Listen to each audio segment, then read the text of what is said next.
खरं तर रिलायन्स कंपनीचं या ठिकाणी जे विस्तारीकरण चालू आहे अगदी मनमानी पद्धतीने या ठिकाणी त्यांचं विस्तारीकरण चालू आहे। गेले अनेक वर्ष शेतकऱ्यांच्या जमिनी इथे पडून होत्या। एका राष्ट्रीय प्रकल्पासाठी या ठिकाणी शेतकऱ्यांनी कवडीमोल भावाने जमिनी दिल्या होत्या। त्या जमिनी आता एनकेन मार्गाने फक्त अडवण्यासाठी म्हणून त्यांची रिलायन्सची ही धडपड दिसते। अगदी गरज नसताना बायोगॅस सारखे प्रकल्प आणि त्याला कोणतेही नियोजन शून्य पद्धतीने त्याचं जे काही नियोजन चालू आहे त्यांचं त्यातून आजूबाजूच्या सर्वच गावांना फार मोठा त्रास होतोय। मी स्वतः याच्या विरुद्ध MPCB ला तक्रार केलेली आहे आणि विशेषतः NGT मध्ये या बाबतीमध्ये याचिका दाखल करणार आहे। कोणतेही नियोजन न करता कोणतीही व्यवस्थित प्रक्रिया न करता ज्याला अगदी झिरो डिस्चार्ज म्हणतात अशा पद्धतीने प्रक्रिया करून त्या गोष्टी राबवणं आवश्यक होतं। परंतु ते न करता मेंटेनन्सचा खर्च वाचवण्यासाठी किंवा प्रक्रियेचा खर्च वाचवण्यासाठी रिलायन्स कंपनी अगदी या जे काही चिंधी चोरीपणा करते त्यामुळे आजूबाजूच्या सर्वच गावांना याचा त्रास व्हायला सुरुवात झाली आणि याच्यानंतर अधिक त्रास याचा सर्वच गावांना होणार आहे।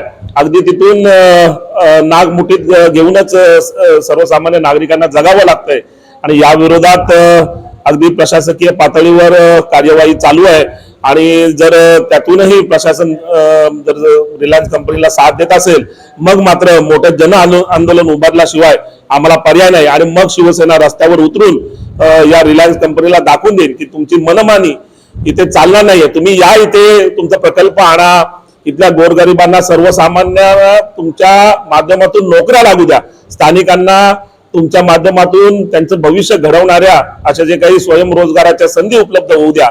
परंतु तुम्ही जर परत इथे येऊन मनमानी करत असाल आणि स्थानिकांवर अन्याय करत असाल तर ते मात्र खपून घेतलं जाणार नाही। मोठमोठे जॉब जातात इथून अफजल वाहने वाहतूक चालू आहे त्याविषयी काय सांगता? खरं तर फार खेदाची गोष्ट आहे की शेवटी रिलायन्स ही कंपनी अशी आहे की ज्यांचं ब्रीदवाक्यच आहे कर लो दुनिया मुट्ठी में आणि अशाच पद्धतीने यांनी इथल्या सर्व लोकप्रतिनिधींना इथल्या प्रशासनाला शासनाला अगदी खिशामध्ये घालून अगदी इथल्या कोणत्याही गोष्टी परवानगी न घेता अगदी बिनदिक्कतपणे या ठिकाणी करतायत। सर्वसाधारणपणे कोणत्याही मोठ्या प्रकल्पाचं विस्तारीकरण असेल तर त्यासाठी एन्व्हायरमेंट इम्पॅक्ट असेसमेंट केली जाते आणि त्या माध्यमातून ज्याला पब्लिक हिअरिंग म्हणतात ती जनसुनावणी घेतली जाते आणि मगच लोकांच्या ज्या सर्वसामान्यांच्या समस्या आहेत त्यांचे जे प्रश्न आहेत त्यांना उत्तर देऊन त्यांना समाधान देऊन मगच अशा प्रकल्पांना परवानग्या दिल्या जातात। परंतु ही कंपनी अशी आहे की ज्यांनी असे कोणतेही ज्या काही आवश्यक असणाऱ्या परवानग्या आहेत त्या न घेतात या ठिकाणी त्यांचं विस्तारीकरण चालू केलंय आणि त्याचा त्रास आज आपल्याला इथे होतोय।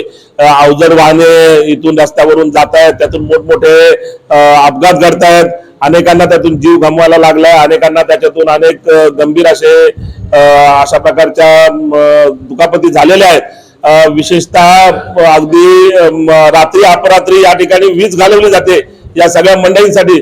जे वृद्ध मंडळी आहेत, आजारी मंडळी आहेत, लहान बालक आहेत त्यांना देखील फार मोठ्या पद्धतीने यामुळे त्रास सहन करावा लागतोय। अगदी आता उकाडा वाढलेला आहे आणि अशा परिस्थितीमध्ये बिनधास्तपणे इथले जे काही MSCB चे अधिकारी आहेत ते त्यांना साथ देऊन अशा पद्धतीने वीज रात्रीच्या वेळी घालून त्या कंपन्यांना अगदी चिरीमिरीच्या माध्यमातून मदत करतायत।